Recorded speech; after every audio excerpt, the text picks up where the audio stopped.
लाखों जो नौजवान আল্লাহকে ভুলে গেছে, নামাজকে ভুলে গেছে। কোরআনুল কারীম মুসলমানের সন্তান স্কুলে পড়ে, কলেজে পড়ে, ইউনিভার্সিটিতে পড়ে, বাংলা, অঙ্ক, ইংরেজি, পদার্থবিজ্ঞান, জীববিজ্ঞান, রসায়ন বিজ্ঞান, উচ্চতর গণিত, তথ্য যোগাযোগ প্রযুক্তি, সকাল ফজরের পর থেকে একবার প্রাইভেট, একবার কোচিং, একবার হাউস টিউটর, একবার স্কুলের টিউটর, কত জাতের, কত রঙের, কত পড়া পড়ে, এত কিছু পড়ে একটা গোল্ডেন এ প্লাসের জন্য, একটা এ প্লাসের জন্য। এক মুসলমানের সন্তান এত কঠিন থেকে কঠিন বিষয় সব কিছু পড়তে পারে, কিন্তু সেই ছেলেটা মেট্রিক পড়ুয়া, ইন্টারমিডিয়েট পড়ুয়া, কলেজ পড়ুয়া, অনার্স পড়ুয়া, মাস্টার্স পাস করা, এমফিল করা, পিএইচডি করা, ডক্টরেট করা, এফসিবিএস করা, এমবিবিএস করা, এফআরসিএস করা, এরকম মুসলমান যদি বলে হুজুর আমি কোরআন পড়তে পারি না, এর চাইতে লজ্জার কথা, এর চাইতে দুঃখের কথা, এর চাইতে অপমানের কথা, এর চাইতে বেইজ্জতির কথা এই আসমানের নিচে জমিনের উপরে আর কিছু হইতে পারে না। মুসলমানের সন্তান তুমি এটা কেমনে কইলা? তোমার শরম লাগছে না? কইলা কেমনে? এটা কেমনে বললা? কেমনে বললা? কেন কোরআন পড়তে পারো না তুমি? ক্লাস 1 এর বাংলা বই যতটা কঠিন, আল্লাহর কসম কোরআনুল কারীম তার চাইতে সহজ। ক্লাস 2 এর অঙ্ক বই যতটা কঠিন, আল্লাহর কসম কোরআনুল কারীম তার চাইতে সহজ। কেন পারবে না? মূল কথা হইল এটাই, ফিকির, ফিকির আমাদের থেকে দূরে সরে গেছে, আমাদের চেতনা আমাদের থেকে হারায় গেছে। বেঈমানের সবচেয়ে বড় সফলতা, ইহুদি খ্রিস্টানদের সবচেয়ে বড় সফলতা, আধুনিকতা আর প্রযুক্তির সবচেয়ে বড় সফলতা, আজ আমাদের দিল থেকে আমাদের কোরআনের আজমত সরাই দিতে পারছে। আজ আমাদের দিল থেকে নামাজের আজমত সরাই দিতে। নিজের আমল তো ছাড়ার কথাই ছিল না, আরো মানুষকে আমলের দিকে ডাকা, এটা ছিল প্রতিটা মুসলমানের দায়িত্ব। সাহাবায়ে কেরামের প্রত্যেকে দাওয়াত দিছে। আবু বকর, উমর, উসমান, আলী শুধু এই 4 জনে দাওয়াত দেয় নাই, 1.25 লাখ সাহাবী কিংবা তার চাইতে বেশি সাহাবী, সমস্ত সাহাবী ইমানের দাওয়াত দিছে। আজকে সাইপ্রাস মুসলমানের সন্তান টাকা রোজগারের জন্য সাইপ্রাস যায়, সেদিন সাহাবায়ে কেরাম কালেমার দাওয়াত নিয়ে সাইপ্রাস গেছে। আজকে আফ্রিকার মধ্যে টাকা রোজগার করার জন্য মুসলমানের সন্তান যায়, সেদিন হযরত উকবা ইবনে নাফে 22 বছরের তাগড়া নওজোয়ান সাহাবী আফ্রিকার জঙ্গল পার করে, গোটা আফ্রিকার সীমানা পার করে আটলান্টিক মহাসাগরের পার পর্যন্ত ঈমানের দাওয়াত পৌঁছাইছে। আটলান্টিকের পারে দাঁড়াইয়া বলছে, হযরতে উকবা মানুষদেরকে জিজ্ঞাসা করছে, ভাইয়েরা বলো এই সাগরের ওই পারে, এই সাগরের ওই পারে আর কোনো মানুষ আছে কিনা? লোকেরা বলছে না, এটা অথই সাগর, এর আর কুল কিনারা আমাদের জানা নাই, এরপরে আর কোনো মানুষ নাই। হযরতে উকবা কিতাবে লিখছে, ঘোড়ার পাও সামনে 2 পাও পানির মধ্যে, সাগরের পানির মধ্যে চুবাইয়া, এরপরে হযরত উকবা ইবনে নাফে আল্লাহর কাছে বলছে, রব্বুল আলামিন, রব্বুল আলামিন, তোমার বান্দারা বলছে ওই সাগরের ওই পারে আর মানুষ নাই, এরপরে আর সীমা নাই, এরপরে অথই পানি আর পানি। এজন্য আমি আল্লাহ থেমে গেলাম। যদি একজন কেউ বলতো যে সাগরের ওই পারে একজন মাত্র মানুষ আছে, মানুষ, আল্লাহ তোমার কসম করে বলি আমি কালেমার দাওয়াত নিয়ে তার কাছেও পৌঁছাইতাম, আমি তার কাছেও যেতাম, আমি তার কাছেও যেতাম। এই সাহাবায়ে কেরামের ফিকির ছিল দোস্ত। হযরত আবু আইয়ুব আনসারী রাদিয়াল্লাহু তাআলা আনহু, যিনি মেজবানে রাসূল, আল্লাহর নবী মক্কা থেকে হিজরত করে যখন মদিনায় আসছিলেন, যার বাড়িতে আল্লাহর নবী মেহমান হয়েছিলেন, ওনার নাম আবু আইয়ুব আনসারী রাদিয়াল্লাহু তাআলা আনহু। 90 বছর যখন ওনার বয়স, একেবারে চলতে ফিরতে পারে না, তখন হযরতে আমিরে মুআবিয়া রাদিয়াল্লাহু তাআলা আনহুর জামানায় ঘোষণা দিছে, নৌপথে রোম রাজ্যে, অর্থাৎ আজকের কনস্টান্টিনোপল মানে তুরস্কের পাশাপাশি ইস্তাম্বুলের কাছাকাছি কনস্টান্টিনোপল, সেইখানে নদী পথে জাহাজের মাধ্যমে প্রথম মুসলমানরা যুদ্ধে রওনা দেবে। প্রথম যুদ্ধ জাহাজ। ইতিপূর্বে মক্কার মুসলমানরা, মদিনার মুসলমানরা কোনোদিন নৌপথে যুদ্ধ করে নাই, নৌপথে সফরই করে নাই।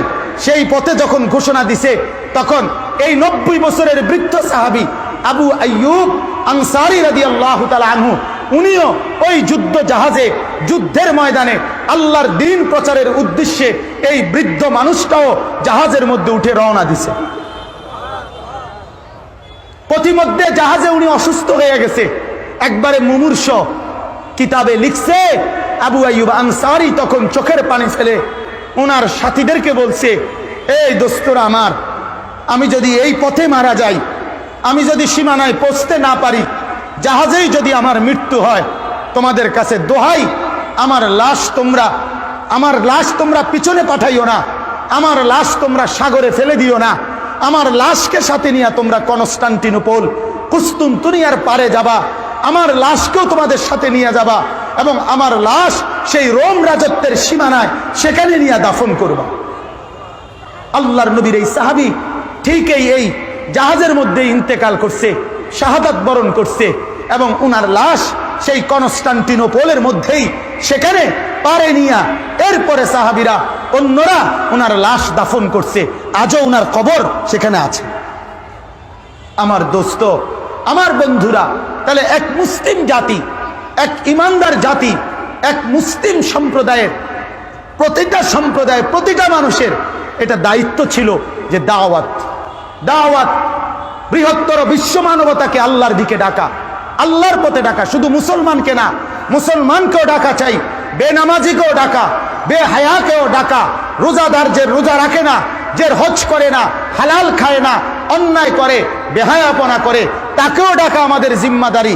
আবার যারা এখনো ঈমানও আনে নাই তাদেরকেও ডাকা আমাদেরই জিম্মাদারি। এই বৃহত্তর জিম্মাদারি, এত বড় জিম্মাদারি ছেড়ে দিয়ে আমরা খাইরে উম্মতের পরিচয় কিভাবে দেব? হাসরের ময়দানে আল্লাহর রসুলের সামনে কেমনে দাঁড়াবো বলেন? সরওয়ারে কায়নাতের কাছে যদি হাউজে কাউসারের পানির জন্য যান, আর আল্লাহর নবী যখন পিঠ মুবারক খুলে দেবে, আল্লাহ রসুলের পিঠে আম্মাজান আয়েশা রাদিয়াল্লাহু তাআলা আনহা বর্ণনা করেন, বসন্ত রোগের দাগের মতো, চালনির ছিদ্র মতো আল্লাহ রসুলের পিঠের মধ্যে ছোট ছোট দাগ ছিল পুরা পিঠে। হযরতে আয়েশা বলছিলেন, ইয়া রাসূলুল্লাহ, আপনার পিঠে এত দাগ কেন, ছোট ছোট ছিদ্র কেন? আপনার কি ছোটবেলায় কোনোদিন বসন্ত হয়েছিল, এমন কোন রোগ হয়েছিল, ফুক হয়েছিল, যার কারণে পুরা পিঠ এরকম ছিদ্র ছিদ্র কেন? আল্লাহর নবী বললেন, আয়েশা, তুমি এটা কি বললা আয়েশা? এই দেহে তো কোনোদিন মশাও বসে না, এই দেহে তো কোনোদিন মাছিও বসে না, এই দেহে পোকা বসবে কেন? এই দেহের থেকে যেই ঘাম ঝরে সেই ঘামও তো মেশক আম্বরের ঘ্রাণ হয়ে যায়। এই পবিত্র দেহ নিয়ে যে পথে হাঁটি সে পথ তো গ্রানে গ্রানে সুবাসিত হয়ে যায়। আল্লাহর রসুল বলেন, আয়েশা, এগুলো আমার তায়েফের ময়দানের সেই পাথরের আঘাতের দাগ। তায়েফের বাচ্চারা আমাকে এই পরিমাণ পাথর মারছে, সেই পাথরের দাগ আমি আজও মিশে নাই। এই দাগ নিয়েই আমি হাসরের ময়দানে ফুলসিরাতে এবং হাসরের ময়দানে হাউজে কাউসারের পানির সামনে আমার উম্মতের সামনে আমি দাঁড়াবো, আর উম্মতকে দেখায় বলবো, আমার উম্মত, এই পিঠ আমি চালনির মতো ঝাঁঝরা বানায় ফেলছি তোদের কাছে ঈমান বোঝাবার জন্য, দ্বীন বুঝায় দেওয়ার জন্য, কোরআন বুঝায় দেওয়ার জন্য। আমার পবিত্র আমানত আমি বুঝায় দিছি, পিঠটা ঝাঁঝরা করেছি, চেহারার দুইটা দাঁত মুখের থেকে ফেলে দিয়েছি, পুরাটা বডি কষ্ট করেছি।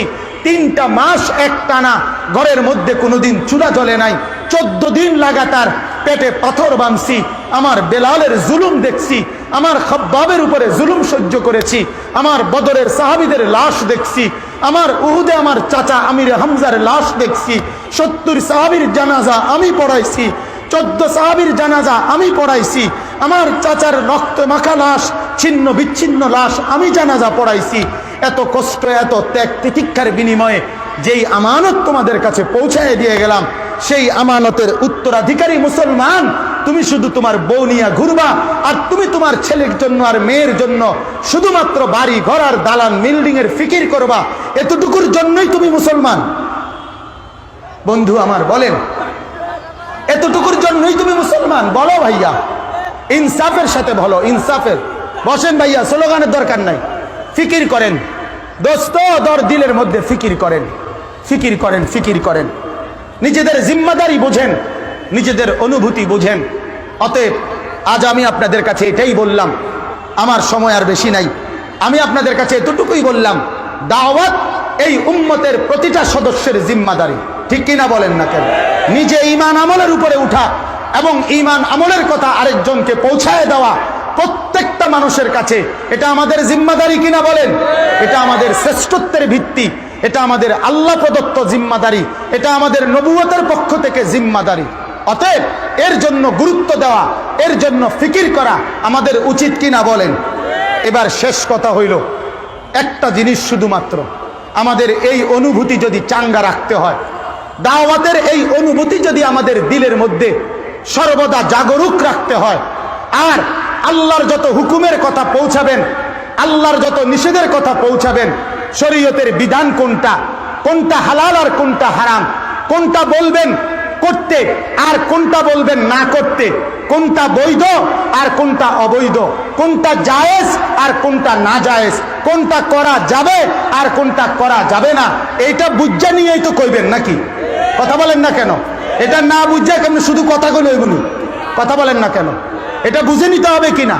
আর এই বুঝ নিতে হইলে এই কথা স্পষ্ট, এই কথা স্পষ্ট, আজকের রাত যেমন সত্য, আগামীকালকের দিন যেমন সত্য, গতকালকের দিন যেমন সত্য, এই আসমান যেমন সত্য, এই জমিন যেমন সত্য, আল্লাহর কসম, রব্বে কাবার কসম, যেই ব্যক্তি মুসলমানের, যেই ব্যক্তি উলামায়ে কেরামের দিক নির্দেশনা ব্যতীত, আলেমে দ্বীনের দিক নির্দেশনা ব্যতীত আল্লাহর দ্বীনেরও কোনো কাজ করবে, উম্মতের কোনো কাজ করবে, সেই কাজ কোনোদিনও সফলতার মুখ দেখবে না, দেখবে না, দেখবে না। দৈন্তার নয় কান না, বলেন কি নয় কান না? দৈন্তার নয় কান না, হবে না, এটা হবে না, এটা টিকবে না।